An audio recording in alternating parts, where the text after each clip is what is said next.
Welcome back to the channel. Do you know what it's like to be on the edge of your seat? You're watching a ticking clock, unsure of what's going to happen next. Well, if you lived during the Cold War, that would have been your everyday life.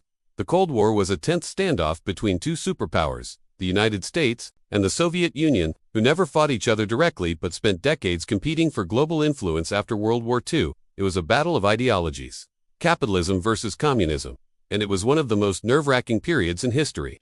The world was divided into two camps. On one side was the US-led North Atlantic Treaty Organization, or NATO, which stood for democratic values and capitalism. On the other side was the Soviet-led Warsaw Pact, a military alliance between the Soviet Union and its satellite states in Eastern Europe.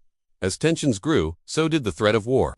In the 1950s, the conflict became increasingly polarized. The US and its allies fought in a brutal three-year war in Korea, while the Soviets backed North Korea. A decade later, the war in Vietnam was another flashpoint where the superpowers confronted each other through proxy. Throughout the Cold War, both sides amassed massive nuclear arsenals, leading to a terrifying arms race. In 1962, the world came closer than ever to nuclear war during the Cuban Missile Crisis. When the Soviet Union placed missiles in Cuba, just 90 miles from the U.S. mainland, President John F. Kennedy demanded their removal.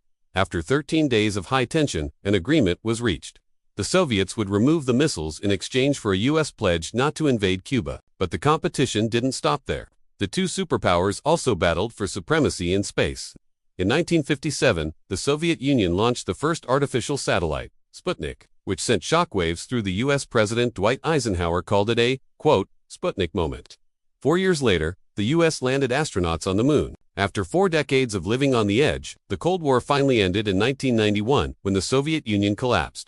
The Berlin Wall, which had symbolized the division of East and West Germany, was torn down, and the two Koreas are still technically at war. The Cold War may be over, but its legacy continues to shape the world we live in today. So thanks for watching. If you enjoyed this video, like, comment, and subscribe for more history that continues to make headlines.